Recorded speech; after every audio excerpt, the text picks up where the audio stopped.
Hello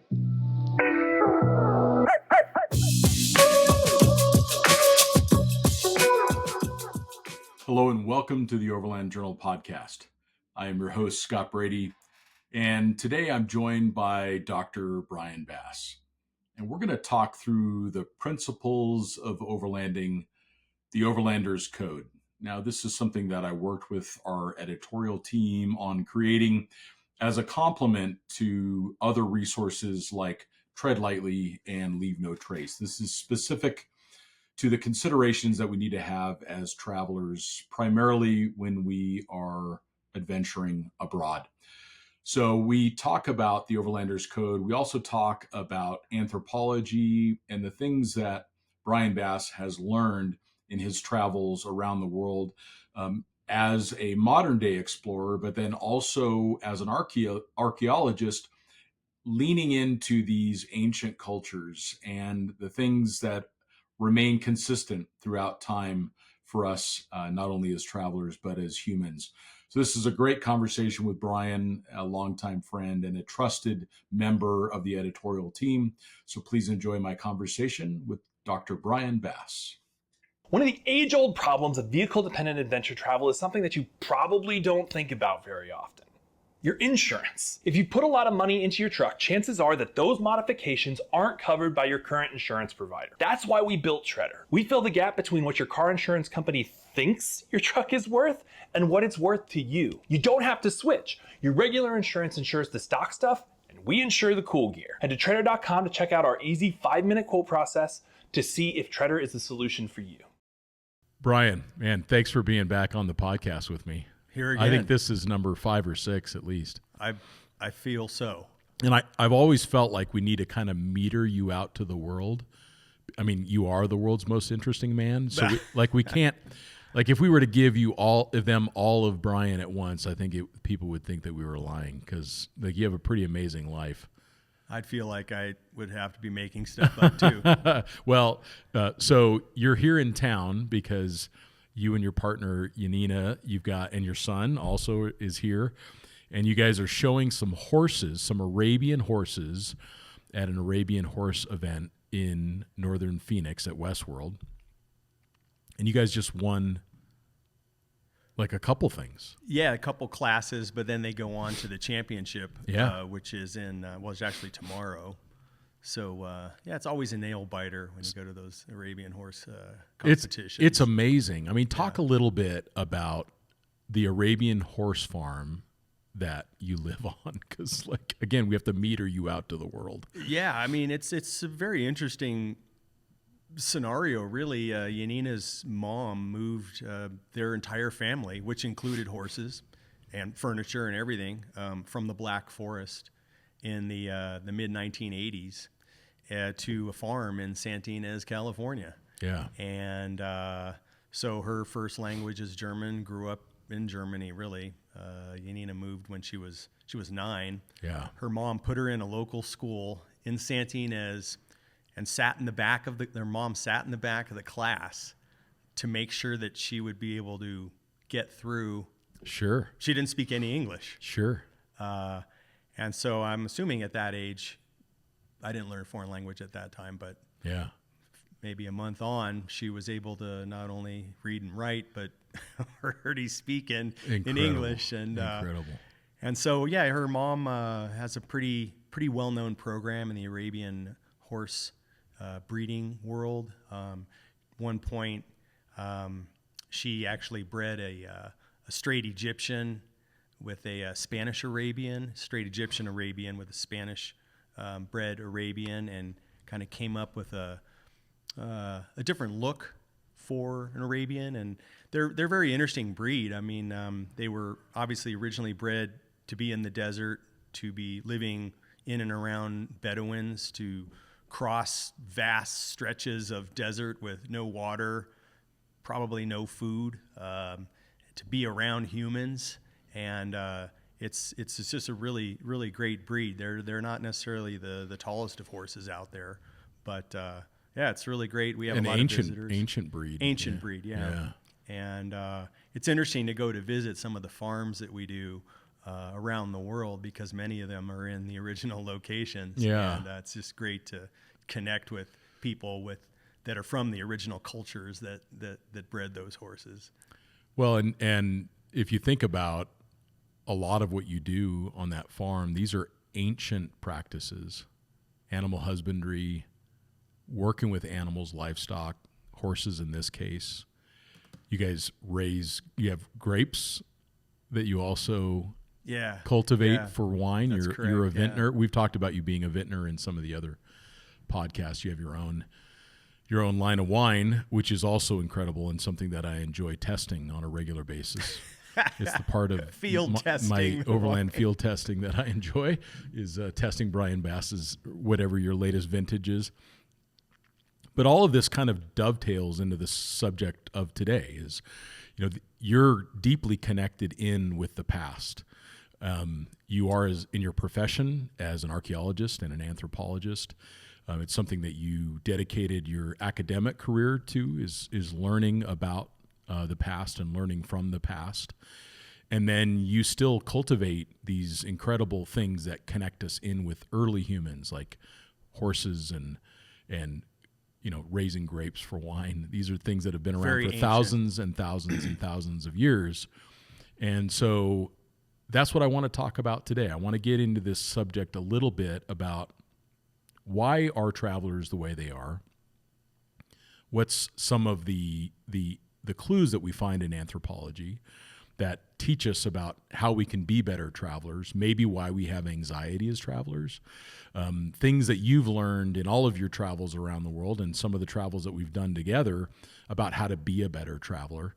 And then we're going to dig in a little bit into actually a part of the book that I've got coming out, Overlanding 101. It's going to be sold by Simon & Schuster, Adams. In fact, it's available right now for pre-order on Amazon.com. But a chapter of the book goes into tread lightly. It goes into leave no trace, which are two incredibly important tenets for travelers and for backcountry users. But then we dig in a little bit deeper into what we call the Overlander Code, which is the responsibilities that we have not only to ourselves, but to other travelers when we're on the road. So we're going to dig into that too. But I thought maybe I'd start off the conversation with, what were some of the things that you learned in anthropology that kind of surprised you about humanity? What are some of the things that you took away from, you got your PhD in Edinburgh. What was the name of the Edinburgh University? University of Edinburgh, yeah. Yeah. So what are some of the things that you learned in anthropology that you found even early in your life helped you to be a better traveler? Well, that's an interesting question. Actually, there is a slight dichotomy between archaeology as it's usually studied in Europe and archaeology as it's studied in North America, because in the United States, for example, archaeology is a discipline within anthropology. And in most fields of study in Europe, archaeology is its standalone department, for example. I didn't know that. Like I'll bet you when I was in grad school in Edinburgh, if I would have said I'll give 10 quid to anybody who can tell me where the anthropology department is, they wouldn't have known. There's nothing wrong with that. It's just a different approach. Sure. So from the American side of things, even if you just want to study archaeology, that's where you want to go. As an undergrad, you still have to take classes in physical anthropology. I mean, there's all sorts of little disciplines within the discipline as well. Yeah. Cultural anthropology, linguistics, and I think that's what really started to form, I won't say my worldview, but just how everything is so diverse out there. I mean, even just within fascinatingly so, the Americas, if you think about the tip of South America all the way up to the last people that might be before the Arctic Circle, I mean, or within the Arctic Circle. I mean, the diversity, it's mind-blowing. And then you have some professors talking about, this group and that and what they do and how they do it. And I would say 75+% of it just seems completely foreign to a guy who grew up in Southern California. Sure. Like, God, why did they do that? Why would they do that? And usually there's a reason for marriage practices or Sure. anything, Yeah, how they sure. build their structures, what they eat, how they eat, Yeah. all of this. And I think once you start to examine it, maybe from that angle, where it's okay for people to be different, and actually it's kind of exciting, especially if you're into eating different foods. Yeah. If you're not into eating different foods, just to see, like, wow, I can't believe that they eat the cheek from the tuna. I Yeah, never had sure. that before, or whatever it happens to be. Like our experiences in Ethiopia. I mean, the food experiences were over the top. That's still to this day. It's almost a year ago. Yeah. And I still need to track down, like, what was that? What Yeah. was in that? Yeah. The spices, the complexity. I think we talked about how there was something that was quite hot. Yeah. Like spicy hot, but then a minute later, it's not burning your tongue anymore, almost like a wasabi. But it certainly wasn't a horseradish or Right. something related to that. And just incredible flavors, and had nothing to do with what you would eat in Kenya. Yeah. Completely different. And even though they it had share a nothing border. to do with what we ended up eating in Djibouti. That's right. Wasn't even close. No. And so anyway, I think that those early studies, just having to take exams on stuff, Yeah. describe this culture, describe that, and we would have people come in from northern Mexico, Native Americans Yeah. who spoke their native language, and then also Spanish. I remember we had our linguistic professor, would interview this lady in her language, and it was mind blowing, just Completely. to hear, what they do, how they do it, what they eat, how they go and collect resources. And at that moment, you realize, wow, if you're going to be a traveler, once you're in their area, it's okay to try to jump on the coattail of how the locals do what they do. And I think that's also the ticket to ride, especially as a traveler, Yeah. as somebody like an overlander, for Right. example, about how to just get off the literal and figurative beaten path, Yeah. and just open up your horizons and meet new people and have new experiences, and not just kind of follow what you found in on the internet or doing your homework ahead of time. Isn't that the difference between a tourist and a traveler? The tourist is going to usually have a really short amount of time, and they're going to follow a pretty tight kind of schedule. They're going to see a lot of the high points, or at least what, the general population or Instagram Sure. tells you is a high point. Whereas once you get a chance to travel, especially like even if you come back to our experiences in Ethiopia, we got to see everything from the south and the Omo Valley all the way to these like Harar. I mean, talk about the difference between those communities that we engage with in the Almost Omo. nothing Yeah, in common except for maybe they're Ethiopian citizens. that's right. I mean, they didn't look the same. They didn't sound the same. They didn't eat They didn't the same. eat the same. Yeah, it Wear was different clothing. completely different. Yeah. And maybe that's part of it. Where what were some of the memories when you look back in your first travels where you realize like you weren't in Kansas anymore, or you weren't in I wasn't Huntington in Beach anymore. SoCal Yeah. anymore. Yeah. Well, certainly, as a kid, even before all of these studies, going to Mexico with my mom. Oh yeah, that would be a good one. Yeah, I mean, we did have back then. I think things have changed now, but we did have required Spanish, even in like second grade. We Sure. had Spanish class, fourth grade, fifth grade, and just it was the food, the people. I remember driving around somewhere in the outskirts of Mazatlan, way outside of the tourist zone, in a VW thing. It was yellow, Dude, right? Like legit. was that And just- your mom's car? Or No, no, it it was something you rented down there. Yeah, Got it, exactly. yeah. And just seeing these villages and Yeah, just yeah. going, wow, that's we don't live that way, and this is cool, and then eating and just kind of seeing the cultures and interacting when you could. Obviously back then it wasn't like I interacted a lot with the locals. I think Mexico, and to even a greater degree Latin America, deserves so much credit for their ability to be so hospitable. I mean, like I would credit not my first travels to Italy, even though they were very, like, Italy made me curious about the world. it made me realize that, again, I wasn't in Kansas anymore. I think you were just you like were stationed there. I was Yeah, in yeah. the Air Force. And just like you, I grew up in Southern California, and that was my lens of the world. There's a lot of diversity in Southern California, not compared to the global scale, but there is a lot of diversity in Southern California. So I did, learn about other cultures or people who came from other places, and that was certainly important, formative for me. But going as a Southern California kid and landing in Rome, and then eventually landing in Southern Italy, and I mean that certainly made me curious about the rest of the world. But I'll say that my very early overland trips, they were all to Mexico because it was close, and it kind of gave me that opportunity to really learn and stretch my experience.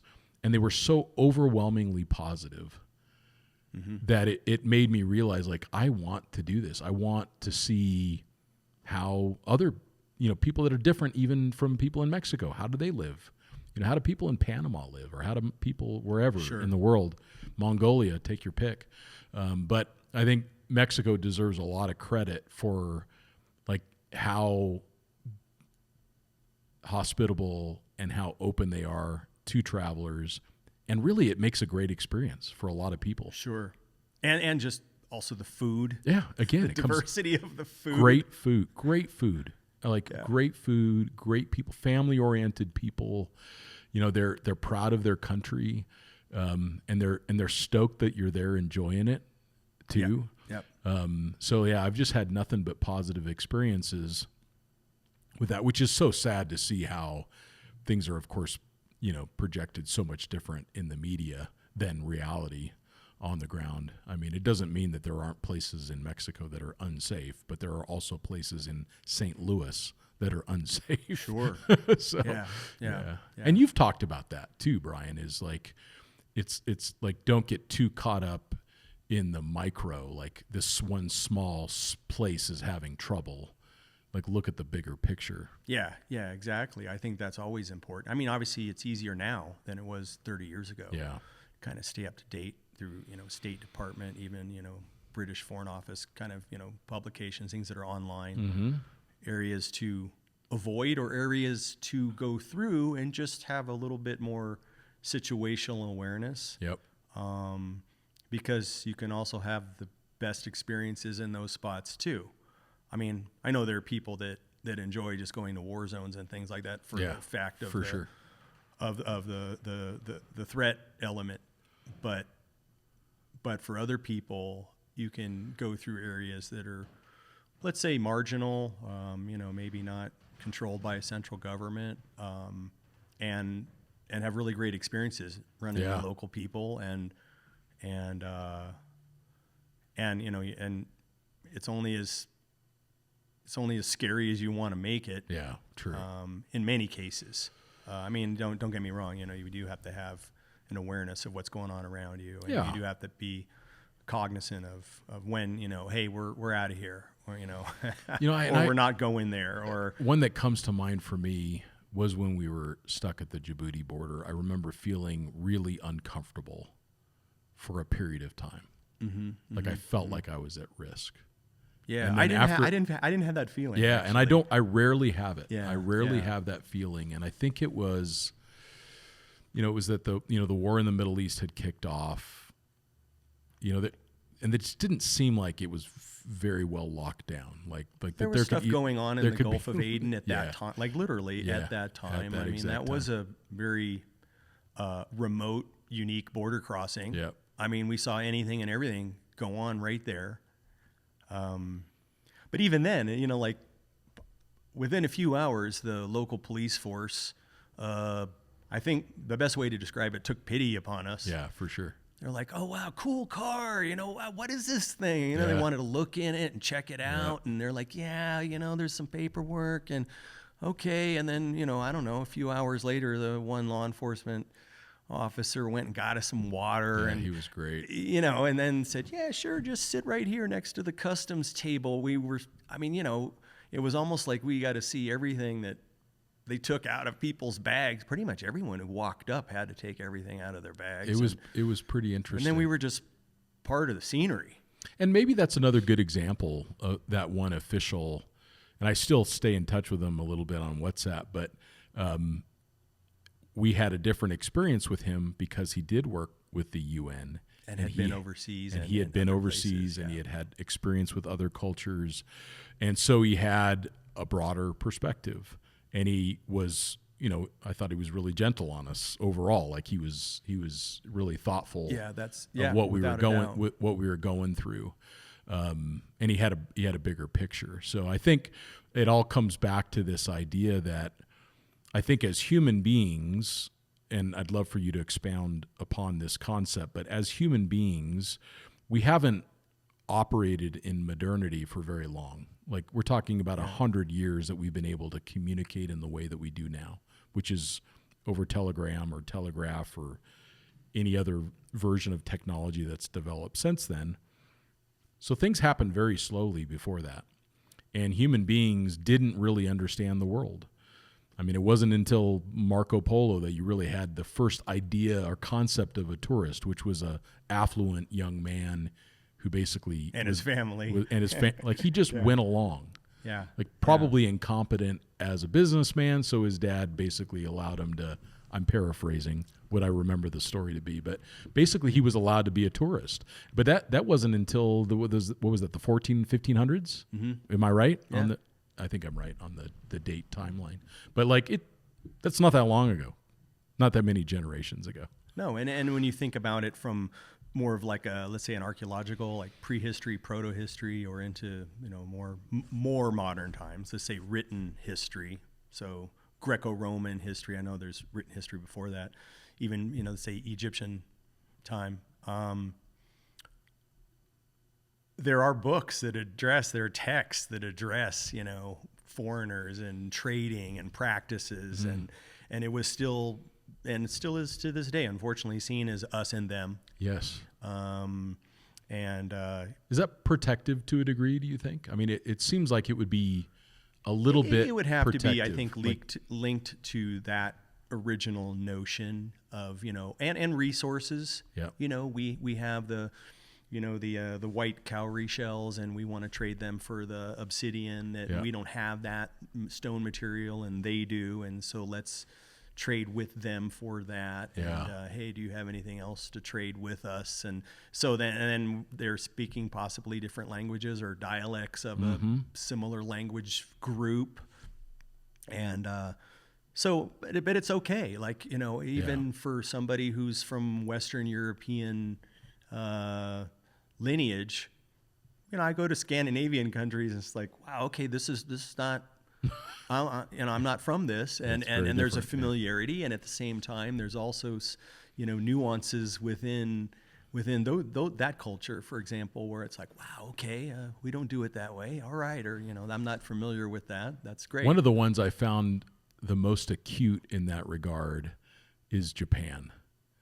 Where they are so advanced and so first world, yet completely different, like almost completely different.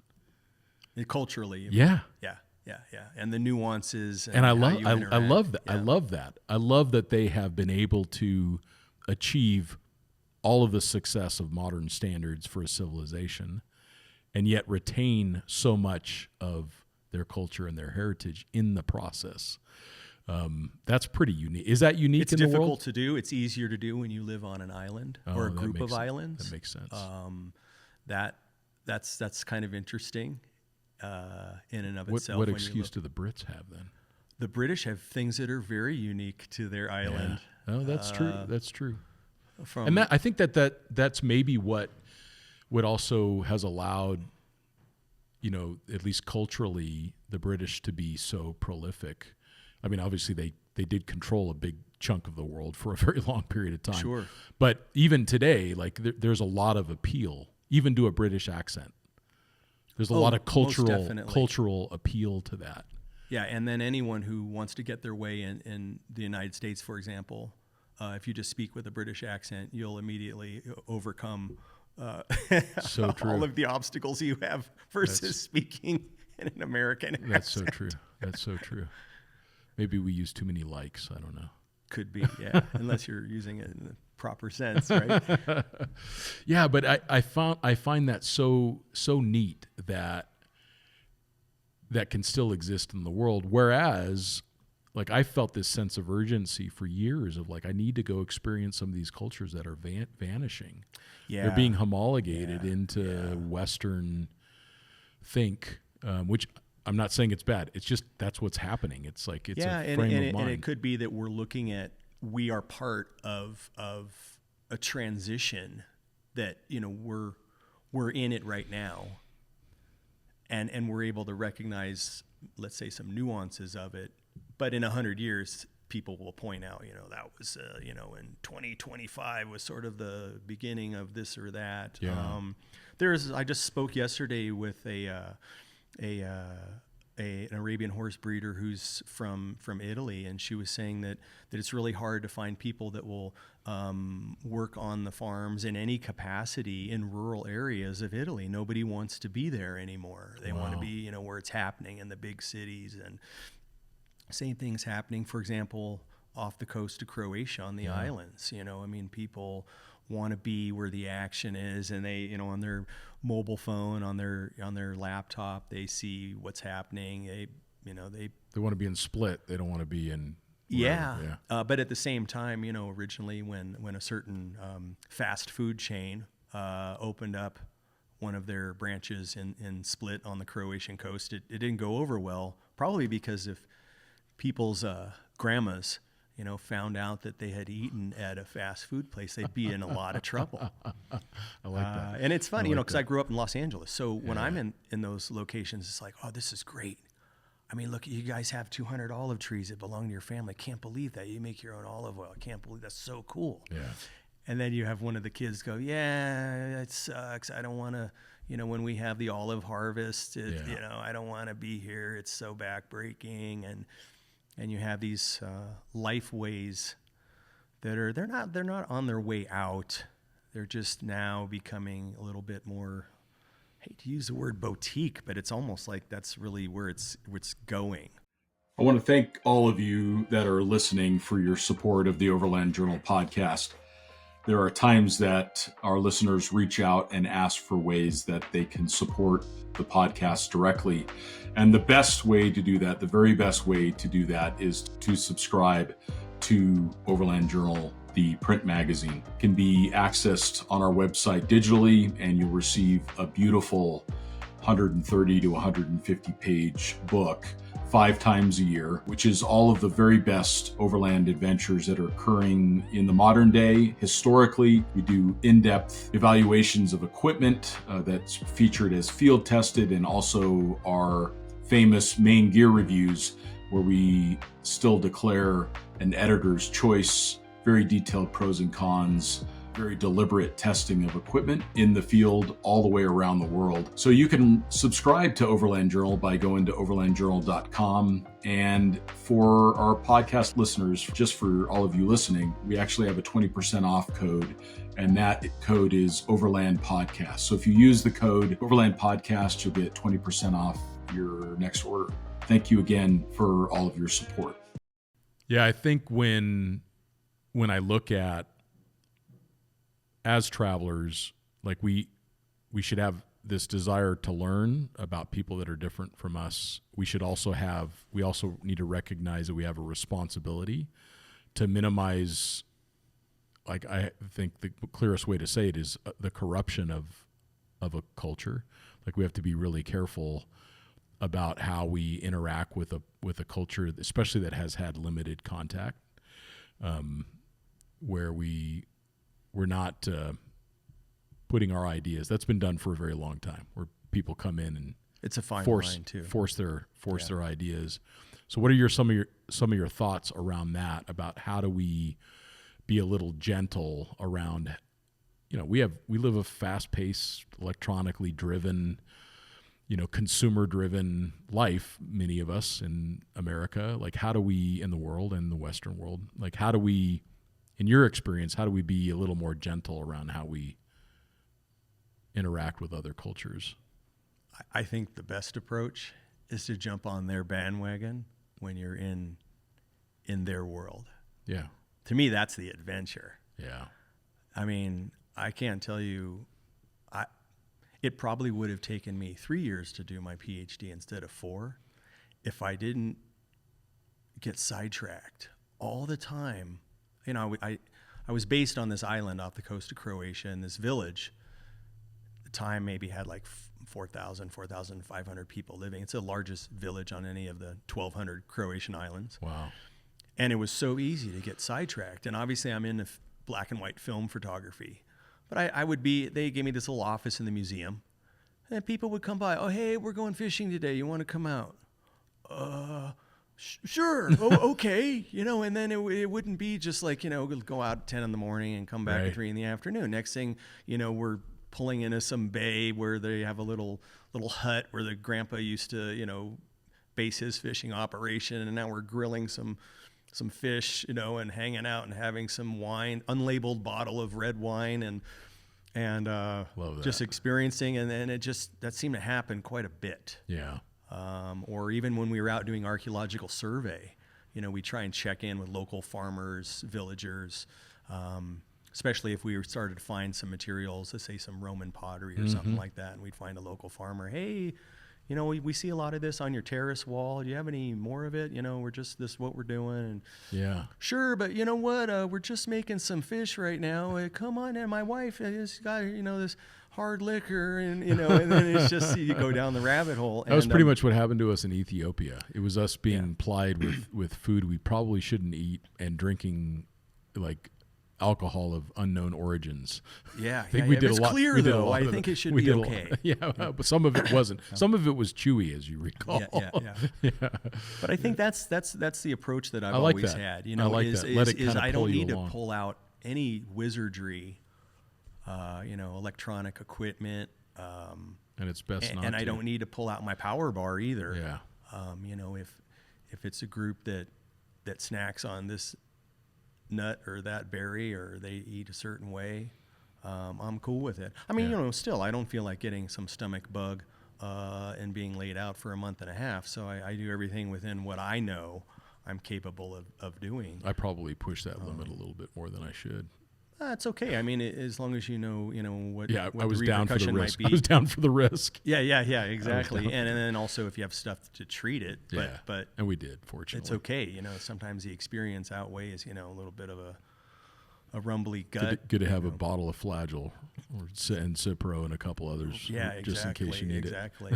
But I think it's okay. You know, it's great to go on a hike with people. Let's say they're going resource collecting, and you don't have to be with some native population who's, you know, one generation outside of using stone tools. I mean, all around the Mediterranean basin, for example, people still go out and collect wild varietals of, especially, you know, different plants and vegetables and things to eat every single day. Amazing. And they're just available, growing wild. You know, I mean, stuff that we take for granted, you know, going to the market, but capers, asparagus. I mean, the list goes on. Yeah, you know? for sure.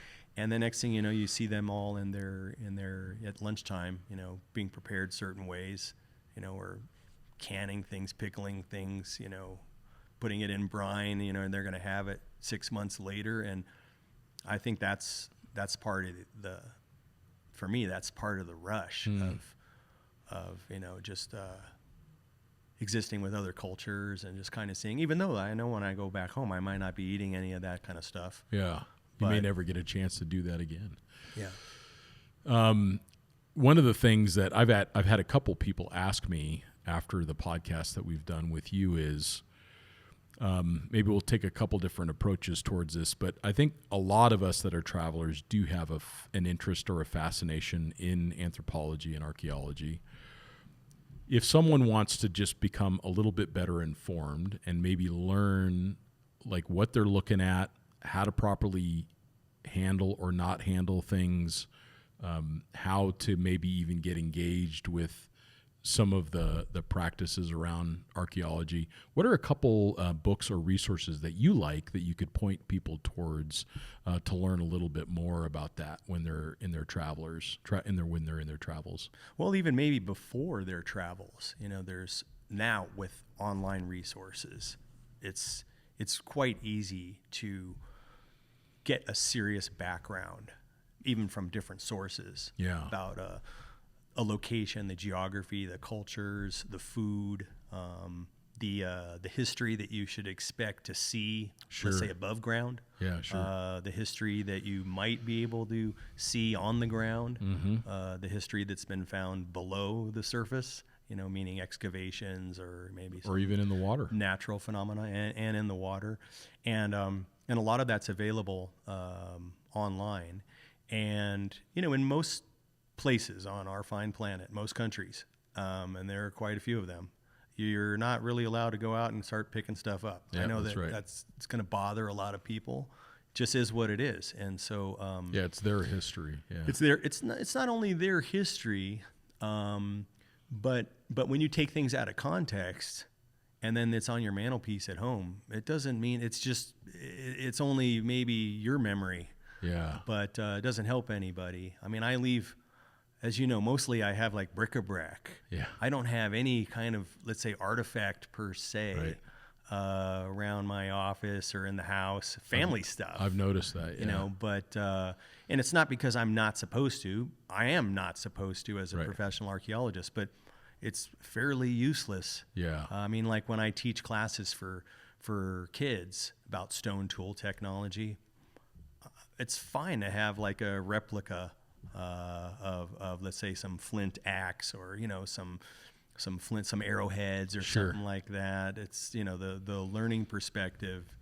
From the learning perspective, it's all still there. They don't need to be looking at a real 5,000-year-old projectile point. Yeah, or an amphora. Well, I can always show that stuff, in the PowerPoint, part of the presentation. Yeah. So yeah, overall, I would say without diving into the real regulatory environment, I think it's important that people, take only memories, leave only footprints. That sort of approach. But at the same time, if somebody is really into it, especially these days, volunteer for a project. That was and you don't have to be a professional archaeologist necessarily. I mean, obviously you should have a background, but there are plenty of projects out there. When I say plenty, I mean hundreds, if not thousands, where they want a volunteer or volunteers to help clean pottery, label stone tool material, help glue or prepare for other kinds of,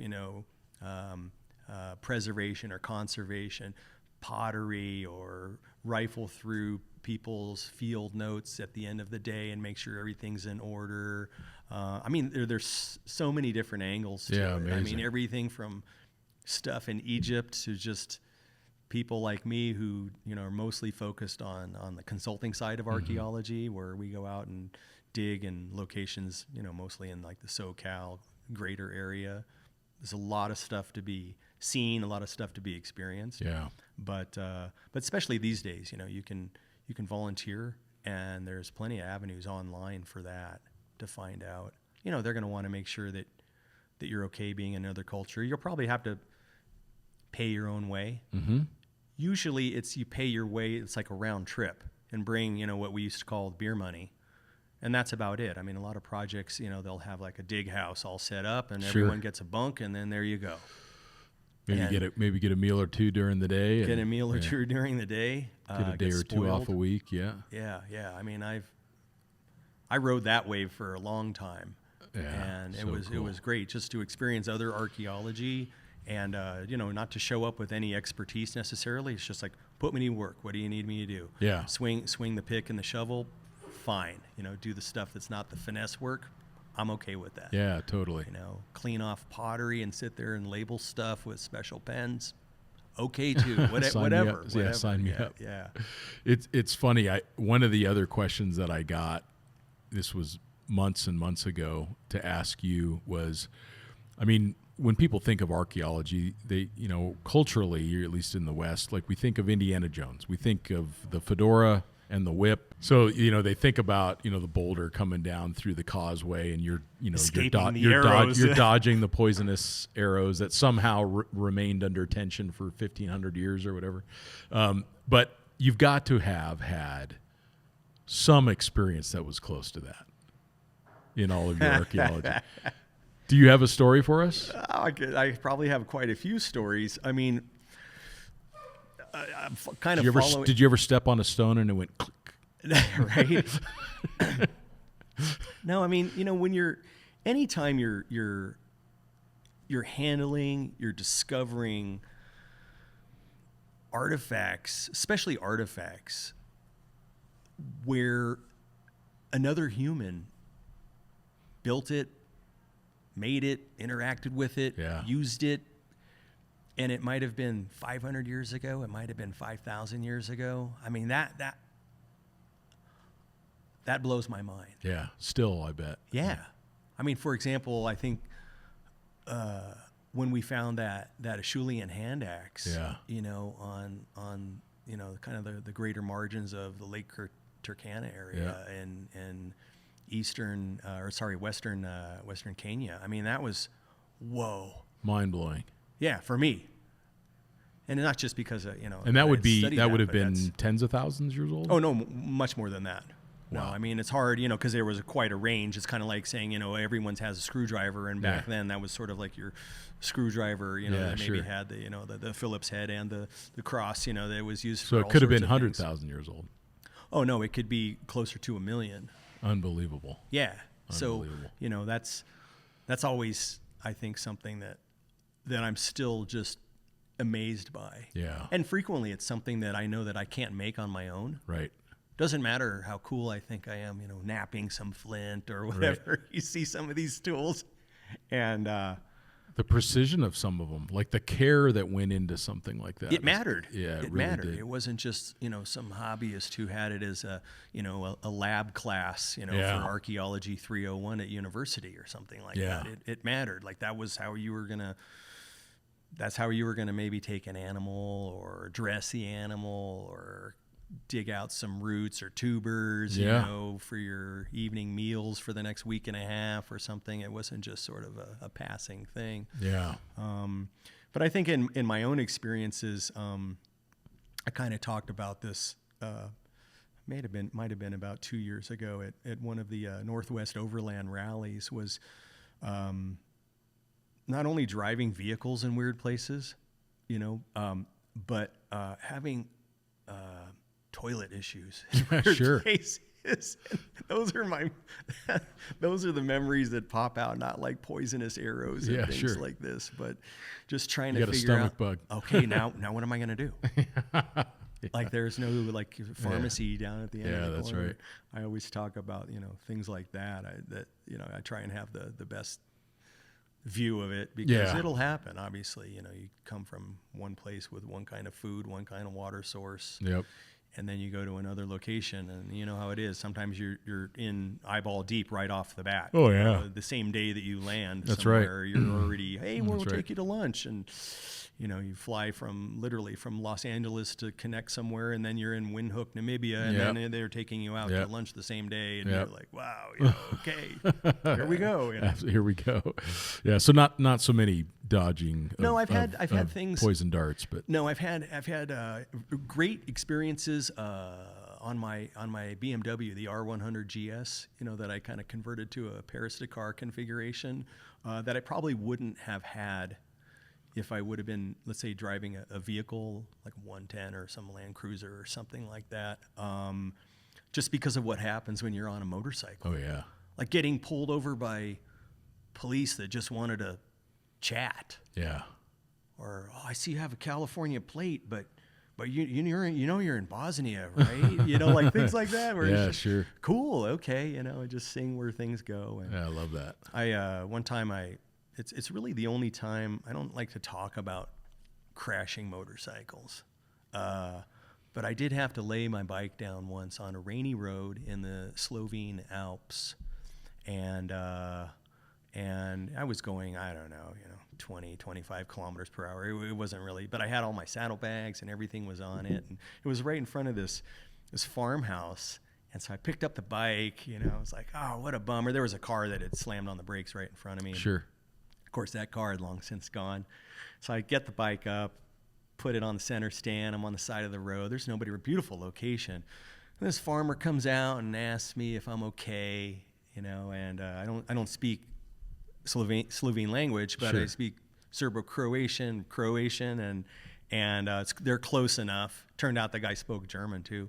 And within about 30 seconds, he had me drinking some kind of hard liquor that his wife had made. It was like some strawberry-based something or other. Yeah, I was going to make sure you bounce back from that little drop there. And so, it was, and of course the front brake line had completely pinched.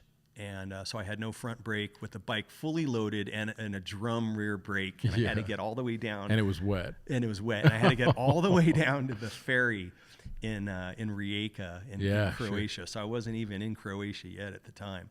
And that whole experience where when I did get a brake line finally delivered and that the banjo bolt that's up by the reservoir, one of my buddies was like, "Oh no, I'll tighten that while you're doing some." I can't remember what I wasn't paying attention. I was adjusting the valves on the bike coincidentally at the same time, and then he totally stripped over tight. It was just this cascade of okay, there's not even at that time there's no BMW dealership in the mid '90s when they're having a civil war in ex-Yugoslavia. No. Where am I going to get this? The brake reservoir. He also torqued the heck out of the banjo, the bolt.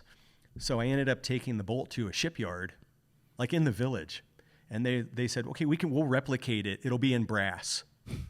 Right. So a day later, they came back with that. Perfect. So then a buddy of mine in Germany sent down the actual brake reservoir and sure. So I was back in, but just that sidetracked me on all this. I find that that's really the adventure. It's not getting shot at by the bad guys. Yeah, and that's pretty rare that ever happens. Yeah. I mean, as a matter of fact, same with you. I'm sure you're around people with firearms in different capacities. It might be police, military, militias. Yeah. Who knows what? But the closest that I ever came to some bullet flying my way was actually in a beer garden in Zurich, Switzerland. At the Reithalle, the old Swiss military riding hall, and can't remember the full circumstances, but police were chasing some guy who had crossed over from Germany, and then somehow they were running after him, and there was a lot of yelling and firing, and wow, right, and I had my beer and was eating a bratwurst, and then within 30 seconds everything was back to normal. Yeah, that's so funny. But it's funny how it works out. It never ends up being exactly the kind of adventure that we envision, but it tends to be the kind of adventure that we really need. Oh yeah, definitely. I mean, the footnotes end up being the important part of the description of your trip. Yeah, we learn a lot through that process. All right, well let's go through this Overlander Code. I think it'd be kind of fun to talk about it, and I've not shared this with anybody yet. It's going to be in the book that's coming out, but of course the screen went dead here. Okay, so I didn't want to replicate what Tread Lightly does because they do a great job. I didn't want to replicate what Leave No Trace does because they do a really important job. But I thought about as travelers, as overlanders, we're spending a lot of time in these countries. We're moving through areas in these countries where they maybe have very limited interaction. We're having a lot of communication and doing business with a lot of bureaucrats and a lot of officials through the process. So I kind of worked through the list here, and I'm going to read each one off, and then we can kind of discuss it. So the first one is that kindness is the key. Overland travel inevitably leads to challenging situations and encounters, so it is our responsibility to limit conflict, be patient, and be good ambassadors for travelers who will follow in our footsteps. And you always think about, they call it the angry American for a reason, because I've seen them, in France or wherever. I mean, they wonder why Parisians don't like them. It's because you're trying to yell at someone in English that doesn't understand English that you want an ice cream, and you think they'll understand, and you think that the louder your voice gets, the more that they're going to comprehend a language that they don't speak. So, I think that people they have an idea in their head about how travel should go for them. They get really frustrated when it doesn't go according to plan. But how many days in your own town do things go exactly according to plan? They don't. So I think we really need to be kind to the people that we interact with. You have any thoughts on that one? No, I mean, really, it's not just that, but when you're at a different location. I mean, if you're talking about, for example, France. Yeah. Let's even narrow it down to Paris. Yeah. I've actually had more rude experiences in New York. Yeah. Actually, I haven't run into whoever is supposed to be the super rude person in Paris, France. I've been there quite a bit. I haven't seen I haven't run into that person. Right. Now, it's a big city. Yeah, that's right. And things move at a fast pace. And if you get to the front of the line and you're ordering street food, right, or something like that, Yes. and you should have had your act together while you were third back in the line. Right. Well, it's the same anywhere. And then you're going to get to the front and go, Now the purveyor of whatever it is like, okay, come on, like, what's your problem? You would get that same kind of thing. You definitely get it in New York. Yeah, sure. They're not going to hold. Other places They're too. not going to So- hold. They're not going to. So sometimes I think people, they walk themselves into that quagmire of like, God, they're so rude. And it's like, well, but they're not on vacation right now. That's right. That person is doing their job, whatever That's it right. happens to be, and you're the one trying to have the cool cultural experience, and that might be part of the cool cultural experience. Might be that people move at a faster pace and they might appear rude, and then ride that wave. That's right. Just be a part of it and recognize that you're there by choice. Like you're on vacation. True. So you're making the choice to be there. So maybe have a little bit of different perspective on it. The next one on the list is, and this touches on what we talked about for the last 30 minutes or so, which is respect the unique cultures you visit. As guests of the countries and region that we visit, we often encounter unique traditions, beliefs, values, and norms that are different from our own. Research these differences, and assimilating as much as possible is important to help minimize conflict and misunderstanding. Yep, definitely. I mean, for example, if you go to a place where, if you go into certain kinds of structures, maybe a sacred location, if you're supposed to have your head covered or your arms like full length, don't expect that you're supposed to be showing up any other way. Yeah. And it's just being respectful. Yeah. They still know that you're not from there. Mm-hmm. They know that you can't speak the local language, but Make an effort. But make an effort. And even if it's, hey, I don't have long sleeves, or I'm wearing my shorts. Sorry, I forgot. Do you have anything, or can you suggest something? I would say that 9 times out of 10, some local will come up with something, a sarong or a longer long sleeve shirt, or some sort of like a keffiyeh, a generic colored one. Hey, just put this thing on when you go out. Just kind of put it back off to the side or whatever, so that you can go in and see some cool, archaeological site or whatever it happens to be, and experience the culture and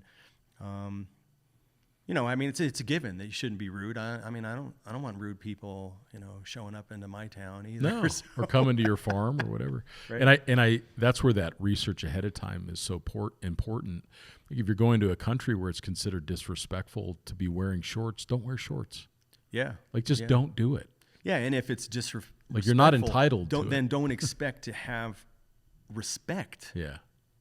But if you've made an effort, Yeah. even if it's you wore long pants but they're just kind of a funny color or whatever, they're gonna have a great time. They'll appreciate for that. sure. They'll go, around here everyone wears khaki, but that's great. We love blue jeans or whatever. It's and that's gonna help you integrate more with the locals and experience probably what you went there for the first place to experience. Yeah. One of the books that I recommend is, I think it's called Kiss, Bow, or Shake Hands is the name of the book. And it goes into these unique cultural perspectives that different countries have. So that you can, if you read it for that wherever you're going to go visit, it can help you not have those misunderstandings as easily. You come in a little bit better prepared and a little more respectful. I think that's a good resource. And there's lots of great books about like the history of a region, the history of a country. And if you take some time to read those things, even when you're on the plane, pick up a couple local, phrases of thank you and a couple a couple other things like that, then you're making a real effort, and people will pick up on that. They'll see that you're trying. Yeah, That and you're they'll making know it. that you're not a local. They'll know that you're For not sure. a native, but Yeah, they'll for sure. appreciate that. Yeah. All right. So then the next one is take responsibility for your actions. This is an important one, and I see people, for their own convenience, bypassing this on a fairly regular basis. But accidents can happen during travel, so it's essential to take responsibility if livestock is injured or killed or a vehicle accident occurs. Have sufficient currency available to resolve those incidents ethically and generously. If you were to run over a goat in a lot of countries, that could have a material impact on that family. So, yes, it's super unfortunate, but that's what accidents are. Accidents they're an unplanned event. And you, again, chose to be there. You're there on your own will, and you're a traveler. You don't have to be there.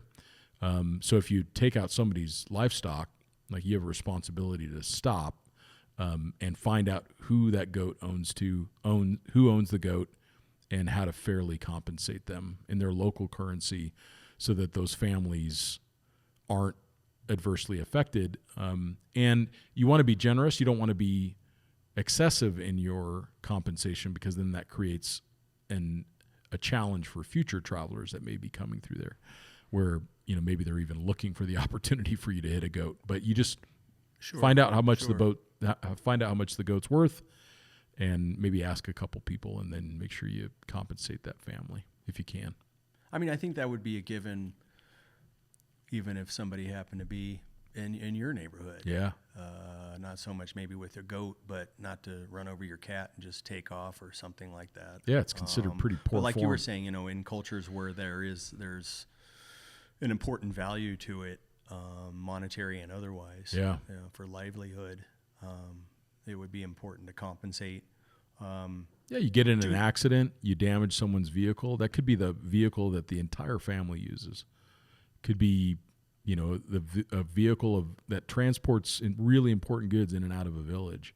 So making sure that you make people whole if you do have an accident is important. So yeah, and taking responsibility for it, and stepping up, and not just going, well, here, I'll hand over a couple hundreds, and everything will go away. And sometimes when the police get involved, they'll take the money from you, and those people will never see it. They're going to let you go on your way. So it's about, again, coming back to taking responsibility of ensuring that that family is made whole in whatever way you need to, even if it makes you feel uncomfortable. But that's how accidents work. You got to take responsibility for what happened. All right. So the next one is do no harm. Research the regions you're visiting and understand the implications of your actions. Harmful actions include giving treats or money to children at the roadside, as this encourages them to run into the street with the possibility of being hit.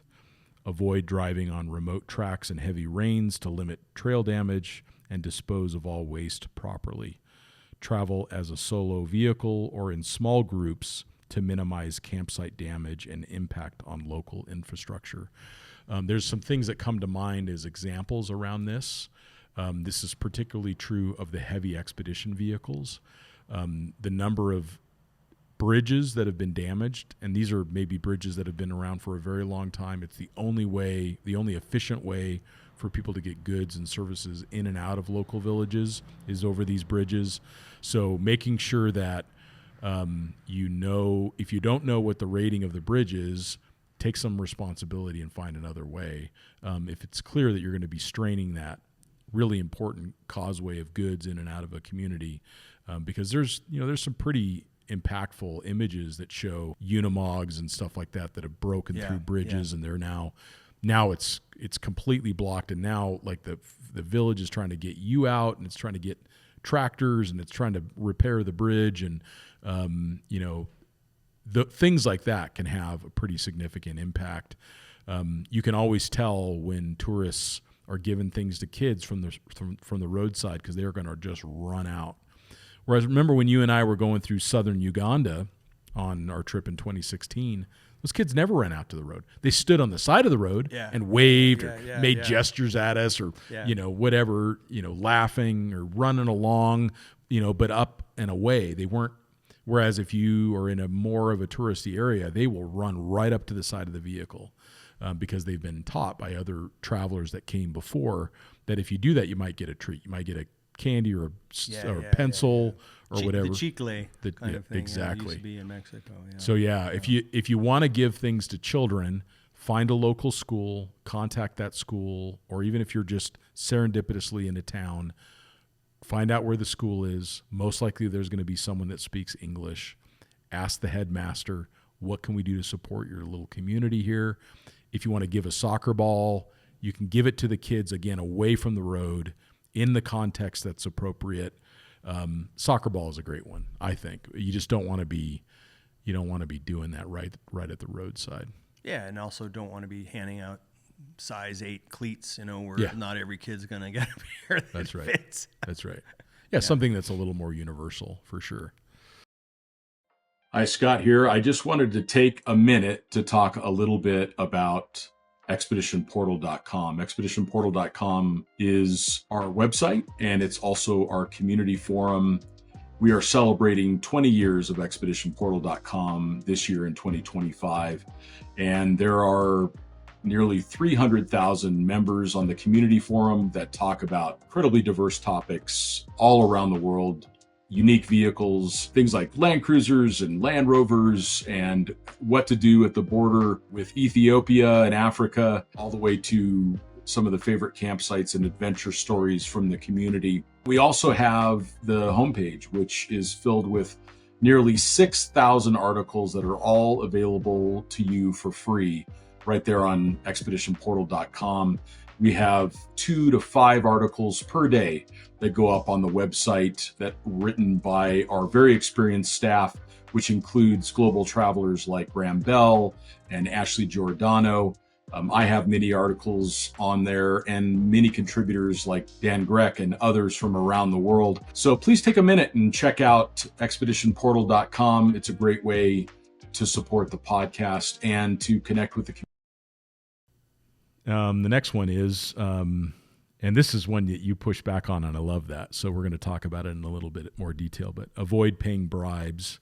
And it's the reason why I didn't choose the word don't pay bribes, because there are scenarios that exist where either it is entirely culturally normalized to do that, or if you're at great personal risk. It's like if there's like you're fearing for your life. In most situations, proper planning, research, and patience will all but eliminate the likelihood of paying a bribe to officials and law enforcement.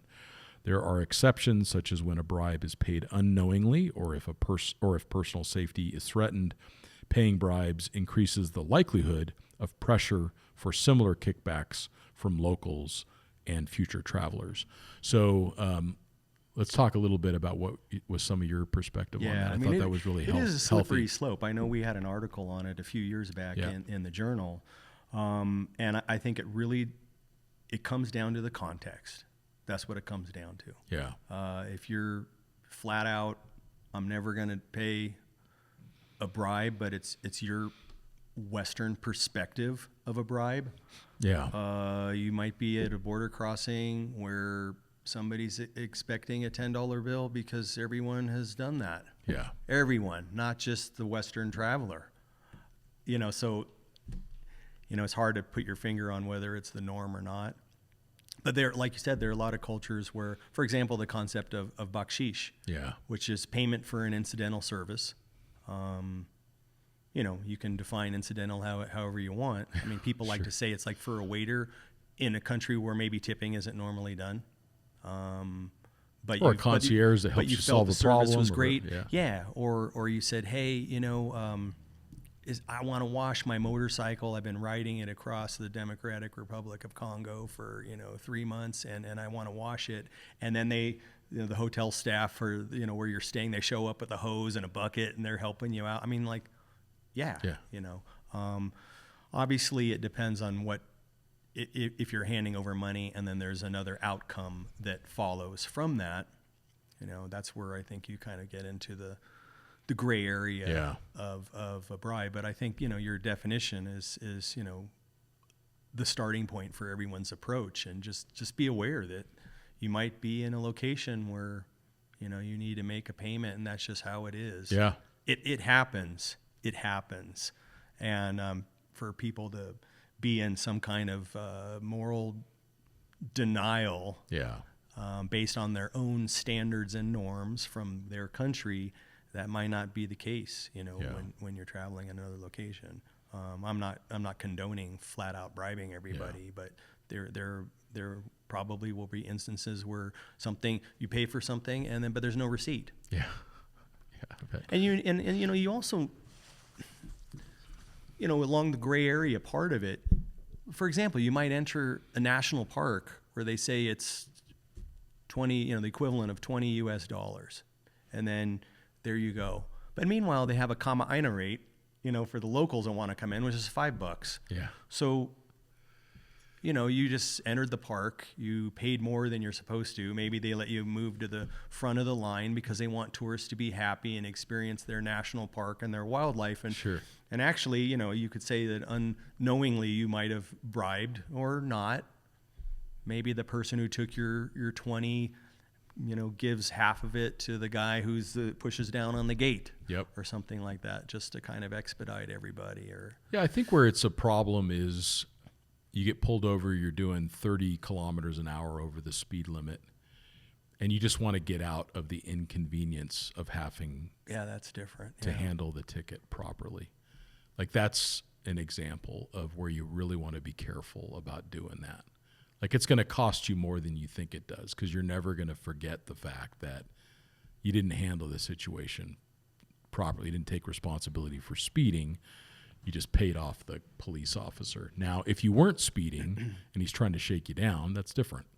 Completely different. Then you want to be patient, different. you want to be respectful, and you want to not pay him off, because it's just going to make it that much harder for the person that comes after you. Or if you have to, you need to be doing it in a way that is safe for you and your travel companions and your party, if you're in say a convoy of other vehicles. Sure. And their approaches to that, it's not something that people like to address, but it is what it is. Yep.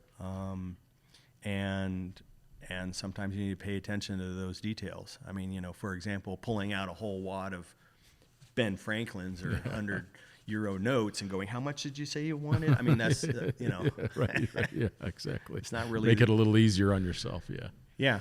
Yeah. But a lot of times, with many cultures, breaking the ice in a different way. I mean, I don't smoke cigarettes, but having cigarettes in places where people, I almost giving feel them a like cold water. I'm selling everything. This is a guy from Southern California where, like nobody that I know smokes any cigarettes anymore. Right. But at least there, I should say. But being able to break the ice in a different way that doesn't involve cash. Smile, laughter, thanking them for their country. Cold drinks in your fridge where you can go, hey, we got to the border a little bit late, for today. Yeah. What can we do? Yeah. You guys like Sprite? Yeah. And you're not trying to bribe anybody in that regard. No. You're just, breaking the ice, and they'll be like, yeah, sure, go on through. And, yeah. And I mean, a Red Bull's pretty like a luxury in a lot of places. So. Yeah, but if you get them too spooled up, you got to time it. You got to time it just right. You got to time it just right for sure. I think the thing about the bribes is do everything you can to not do that. Think about the consequences to your future self, looking back on that experience and having bribed someone, and also think about how it could affect other travelers. But then I think we also need to be really careful about like the virtue signaling of like, I would never pay a bribe, or I've never paid a bribe. And there's just no way to know. There's no way to know if you didn't facilitate something through a payment. There's just any way. Yeah, there's just no way. There's no way to know for sure. So I think you got to be, as travelers, we have to be really careful about judging others. I just think that from my own experience, you just want to be careful. Plan ahead, make sure you do the right thing so you don't have to do that.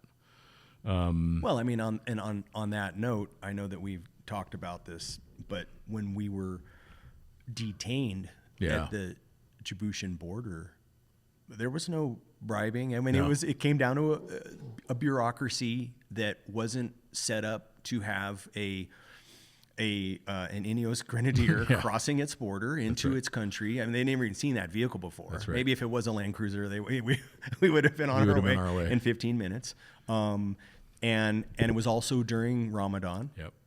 So there was a war that just erupted in the region, and right. So there were all these other things, but it didn't matter if we would have said, "Hey, how about $500 and so we can get that paperwork signed quickly?" They were like, "Oh no, it wasn't even suggested. it wasn't on their even part. suggested on their part. They could have. It was in the middle of nowhere. There were no, as far as I could see, there were no cameras around that would catch it happening or catch the one stripe private taking it when didn't tell the sergeant or something. Yep. That it didn't even come up on the radar. It literally just came down to who we knew and how quickly we could get those people that we knew to talk to the right person. It ended up just being relationships that resolved it. Yeah, we couldn't have paid our way out of that situation for sure. All right, so we got two more here. The next one is help other travelers, help your fellow travelers and locals along the journey, including getting a vehicle unstuck or fixing a flat tire. Ask walkers, bikers, and motorcyclists if they need water or other support. Like people that are traveling in that way, they can't carry as much equipment and supplies as we can in 4-wheel drives. And then you want to give back on the community forums and apps. Think about all those Facebook groups, Expedition Portal, where people are sharing information about trips, and update as much as you can on your travels. I found that to be incredibly helpful for me crossing Africa, being able to see the posts and the updates from travelers that were just ahead of me. I found it so reassuring. And I think that's a great way to give back to other travelers is to, and that's been going on for hundreds of thousands of years. People like, hey, how's the road? Or how's the path? 100%. How's the path? Are there any fish? Don't down do there? it in the wintertime. Yeah, exactly. So I think that's a good one. And then the last one we've got here is give back when possible. In my travels, it's completely changed my life. It's completely changed me as a person. The world has the interactions that I've had with these incredible people all around the world has completely changed me as a person. And us as travelers learning how to give back in the ways that we can or the ways that we can be most effective. It says, as travelers, we gain so much from our experiences that finding ways to give back during our journey is deeply rewarding. There are ways to volunteer or use your professional skills in every country we visit. So take time to honor the local communities and conservation organizations that make that experience possible. When feasible, spend money with locally owned businesses and guides. So what are some ways, Bryon, that you have found that you've been able to give back to these communities that you interact with? Well, in my case, especially in the guise of the professional archaeology role, I'm frequently in a location longer than like a typical tourist. Sure. So helping out with cleaning something in the village, I remember like week 1, year 1 in the field in Croatia on this island, they asked me if I would sort of like co-teach the what their equivalent of 12th grade class, English. Wow. I said, okay, that's, it's not my specialty. I know there are people that study and get even certificates and that stuff. So was more than happy to do that. Yeah, that's a great example. And then just silly things that helped out the locals. I remember one time I had flown back home, visit my family, and I brought back, I don't know, it must have been like 100 bandanas. Everyone kept talking, asking me about keeping the sun off of my neck and this and that. Yeah. And so I brought that back and just helping out. I mean, for me, I would help out in the museum, even stuff that didn't pertain to me, art gallery kind of things and stuff like this. But even if it's just, let's say some basic medical kind of attention. Yeah, like what we did with Ethiopia, we were smuggling medical supplies into Ethiopia. Yeah. But it goes for an extremely good cause. Oh, for sure. A medical facility that that helps out everyone from people who cannot pay a penny, Right. or whatever their local, the smallest denomination, all the way Right. up to people that can pay. Right. So yeah, I think there's a lot that can be done. My mom actually volunteered on a project through the REI co-op to help clean some of the stones down in Machu Picchu. Oh, wow. Different locations. Wow. Yeah, and How so cool. that was really cool. Yeah. And she's into travel, but also they assigned her little spot, and it wasn't like she could wander off like during the day. Yeah. She had to stay in that location, and they gave her some rocks and some special little tools, little bamboo pieces and stuff, so she wouldn't scrape it up too much. I think that they overlooked the fact that she's a professional dental hygienist, so she did do a very good job of cleaning. I bet. But stuff like that, I think, is always good. And asking what those communities need. I learned that lesson with a little school in Mulegé, basically in a school for kids without any family. And at first I was like, I'm going to bring them pencils, I'm going to bring them this, and I'm like, I should probably just call them and find it. And I asked them what they needed. I'm like, do you guys need pencils? And they're like, no, we got tons of that. We get that all the time. They're like, we need breakfast for the kids. I was like, oh, wow. That was a lesson. Mm-hmm. Yeah. What I thought they needed was the furthest thing that they needed. They had plenty of 2B They had pencils plenty of pencils and paper and crayons and everything else like that. What they really needed was a way to feed the kids every morning. And I was like, wow, that was so just load up on a bunch of cereal and pancake mix and stuff. I mean, some cultures even stress like community works and community helping out, everyone chipping in. I worked on an atoll in the South Pacific where when they had to go and repair something, let's say some one of the huts, the coral kind of gave way, and the only person there was the older grandma and grandpa. Yeah. All able-bodied males, as long as you were not doing anything else, you were supposed to show up and help out and help repair and raise the barn. Yeah. And that's I think that's always cool. Plus, again, you get sidetracked.